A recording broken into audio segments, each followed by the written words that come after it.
At some point during the autumn, I transitioned from mountain trad climbing to bouldering. The timing depends very much on the weather in Scotland. This year, October turned ridiculously wet, and I had a frustrating time doing any climbing of note. So by late October, I tried to get myself into a bouldering mindset, starting off with this excellent Font 8B that was put up by Highlands last spring at Bryn Rock. It had already been repeated by Aidan Roberts, and I was really keen to do it myself. Not bad. The first couple of boulder sessions after the trad season are always hard going. Fucking shite, man. I'm just rubbish. My frustration here is just superficial though. I need to develop a degree of dissatisfaction with how weak I feel in order to be able to push through the inevitable few weeks of learning how to pull hard again. That's the one. That's the one. Much better. Much better. 2 minutes rest and we'll have one more try from the start. Although this boulder is a horizontal roof, the challenge, as with any climb, is to get as much weight on your feet as you can. My sequence is quite different to the one used by Reese. It suits my body shape and allowed me to avoid a big cut loose from the toe hooks at the start. Note that I'm also using a hybrid foot hook with my left foot that made a huge difference. The hold is too small and the wrong shape for a decent heel or toe hook, but hooking the knuckle of my medial foot bites nicely and allowed me to compress with my feet and make the crux require a lot less strength. Once I had this sussed and my body had remembered how to use a bit of power, it all came together.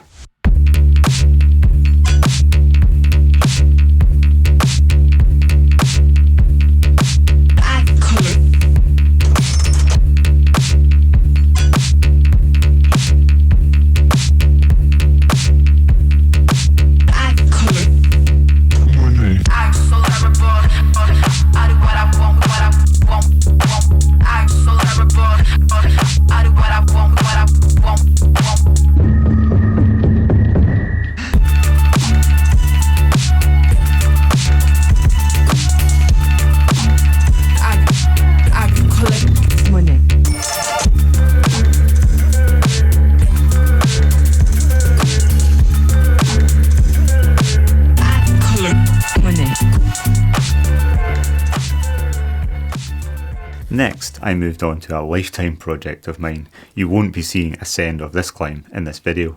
My project for the winter is just to link more than 2 moves together. This is the second move, which is the easiest of them. The third move is just to switch from a 4-finger half crimp to a 3-finger drag on the undercut, which I need to do in order to reach the next hold. After much working out and many changes to my beta, I think I have a way that I'm happy with, although it still feels utterly desperate. That's better.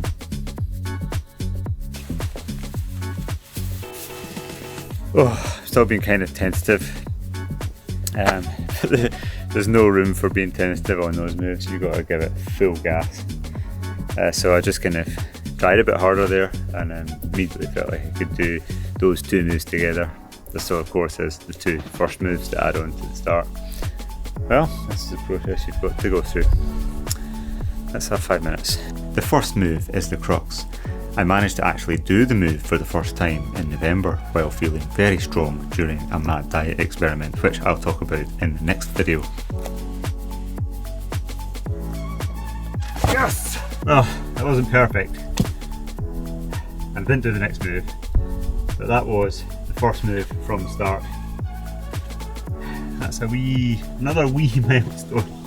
When conditions were good, my form was good, and when my skin was just right, I felt that I could actually pull on the right hand undercut, and it was feeling almost realistic to be actually trying this project. Yes! That was almost the first 2 moves. Yes! That's so cool. So pleased with that. On other days though, maybe just a % or 2 weaker or slightly poorer skin, and I couldn't even get close. I do really love these super hard projects. It's such an emotional adventure trying them. Sometimes going from feelings of total failure, dejection and serious imposter syndrome to excitement and positivity within a single session. Yeah. Yes, that was better.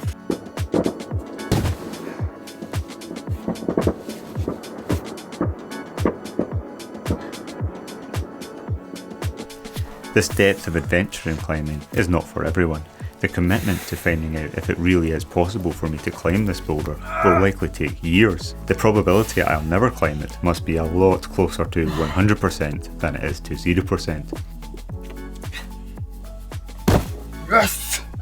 I know I'll never do it if I don't try, and even justifying driving to the boulder to try it demands my very best form.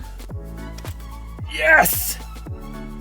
So it's an excellent catalyst to keep my climbing standard as high as possible. I have a lot of thinking and experimenting with training, recovery and diet to do if I have any chance of reaching the level required to climb this. It's a good link. During November, I had a change of scenery. I headed to the Peak District on my own for a couple of weeks with the primary goal to work on a book that I'm writing. Between long sessions of writing, I headed out for some climbing, and it was kind of wet, and so I found some dry holds in the cave at Raven Tor. I was keen to try this 8B first climbs by James Pearson called Keen Roof. As usual, I found beat it on the crux move that made it much easier for me and allowed me to keep more weight on my feet and actually bypass the smallest hold on the climb. The downside of this was a fiddly move to turn my hand around in the 2-finger pocket so that I could release my foot in a controlled way. On a session of bad conditions, I'd also spent a wee while working out a really good sequence for the final moves. These moves are not difficult on their own, but they become so if you've linked from the back of the cave, and this effort really paid off.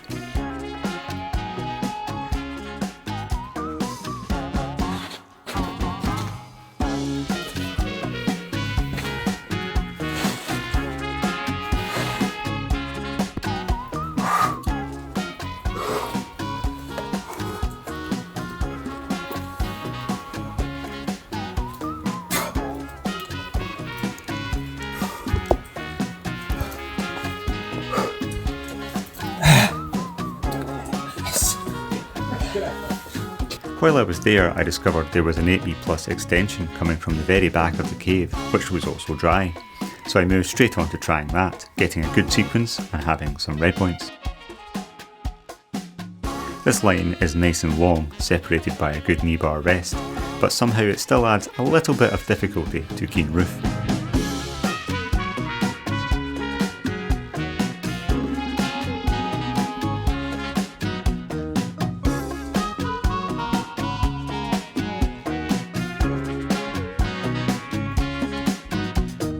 It was best to rest at least half an hour between tries, mostly spent drying off the wet holes with towels.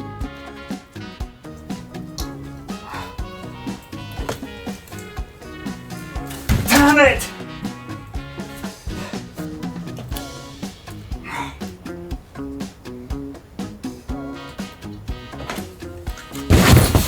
Once I managed to get through that hand turn move while keeping tension with my feet, I just tried to stay relaxed to the end and not get too pumped.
Oh, just.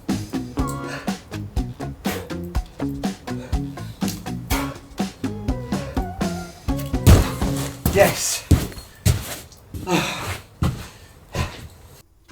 On the way home to the Highlands, I heard that Kev was heading to a new cave venue Michael Tweedley had shown me. I'd already visited briefly last summer while on holiday with my family, and I knew there was a superb hard project to be done here. Long, difficult and technical, with multiple knee bar rests where it's crucial to get good recovery and not let fatigue build up too much. I had a fantastic time working this out while Kev worked on and eventually did this amazing 7C beside it. Come on. Yeah, come on. Come on. Yep, go for it. Go on. Yes. No, fuck. Ach well. Good job.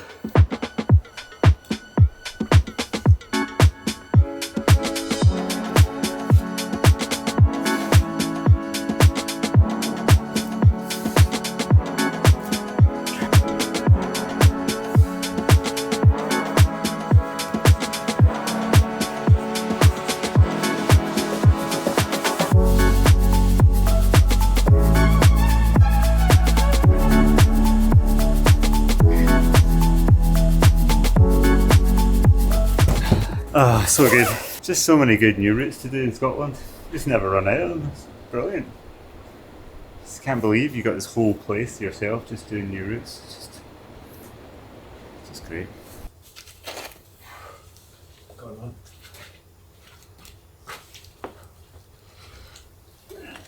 Go on. Go on, Dave. Go on, Dave.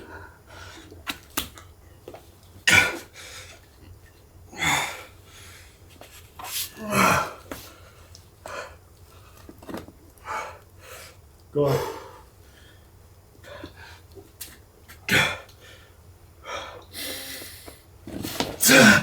Go on, man.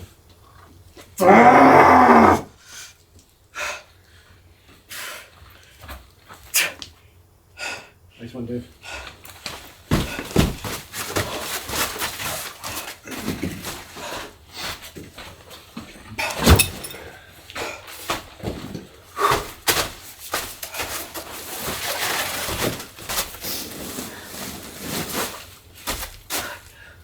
Go on, Dave.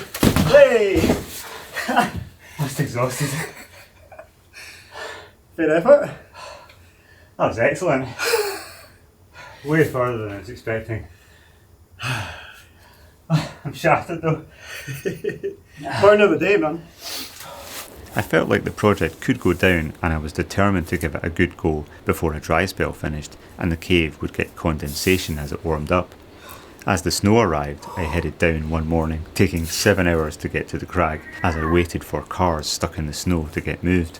I got there by late afternoon and had a very unfortunate dry firing off the last move, which is of course the Red Point Crux.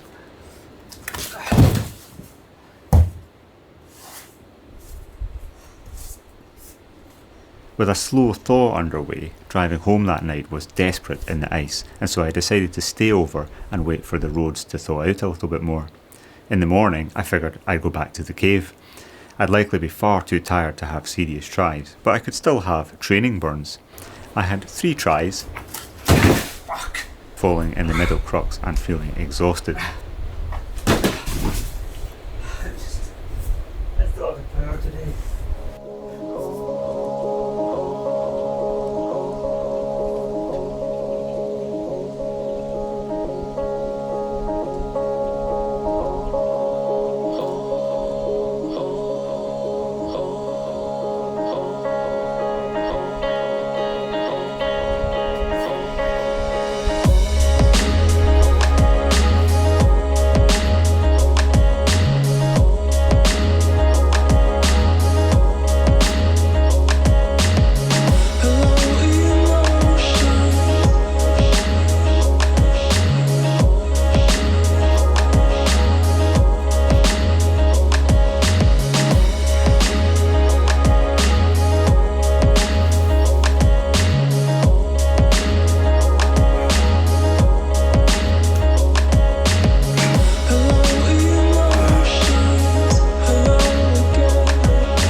On the fourth and last try, I scraped through to the second knee bar and chilled out as much as I could.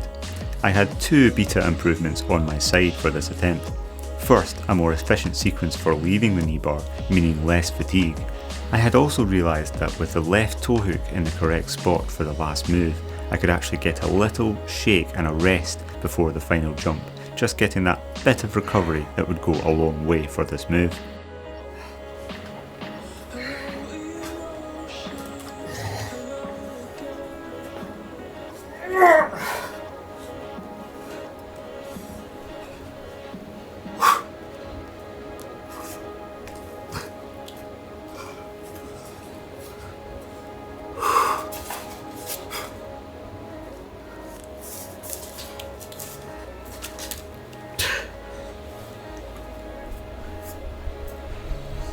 Yes! Yes! Woohoo! Yes!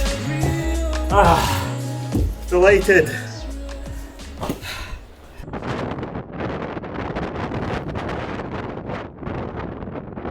I don't normally think about winter climbing until a bit later in the winter when there's a bit more snow, a bit more light and some decent bouldering has been done.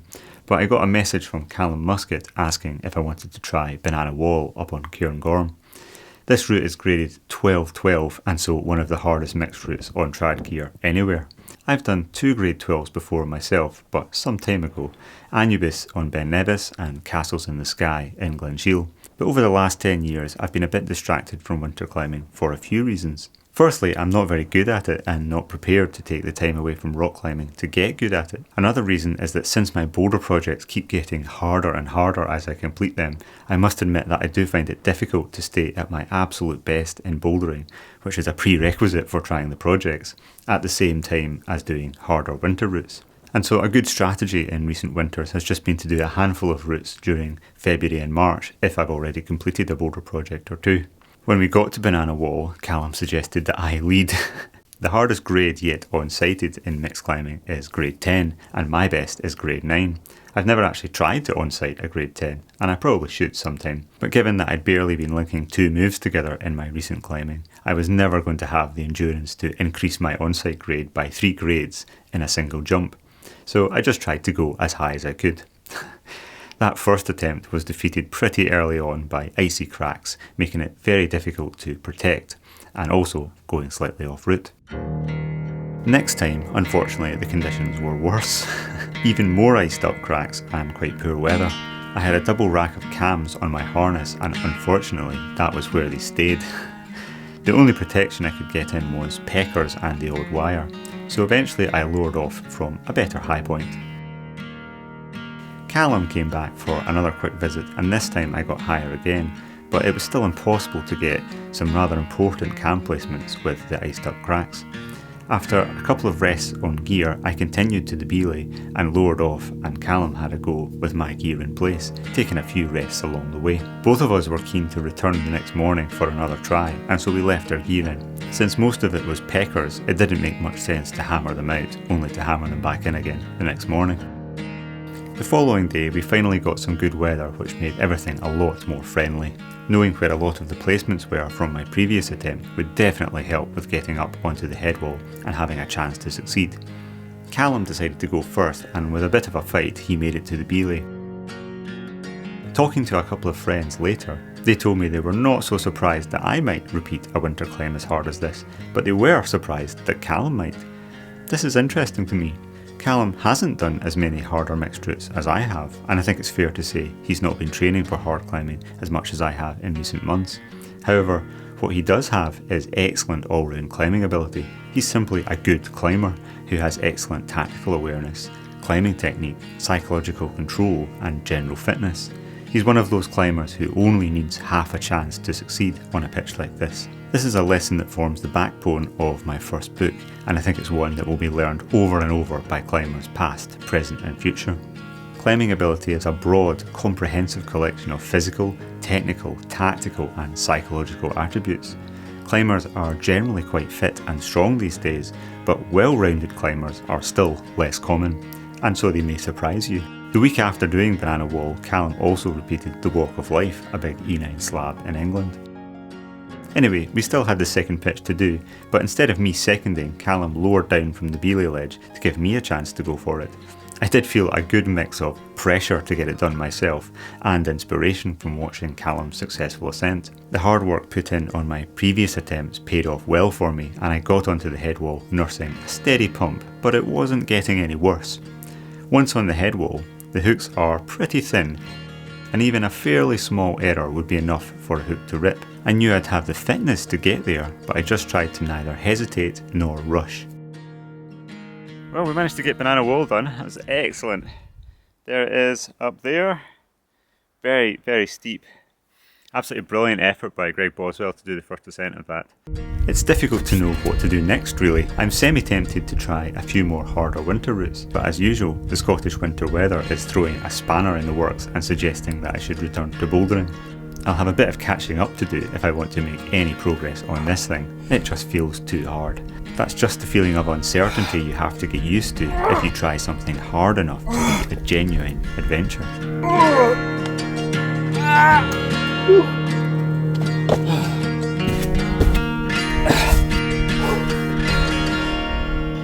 Well, that's the easy bit of that project.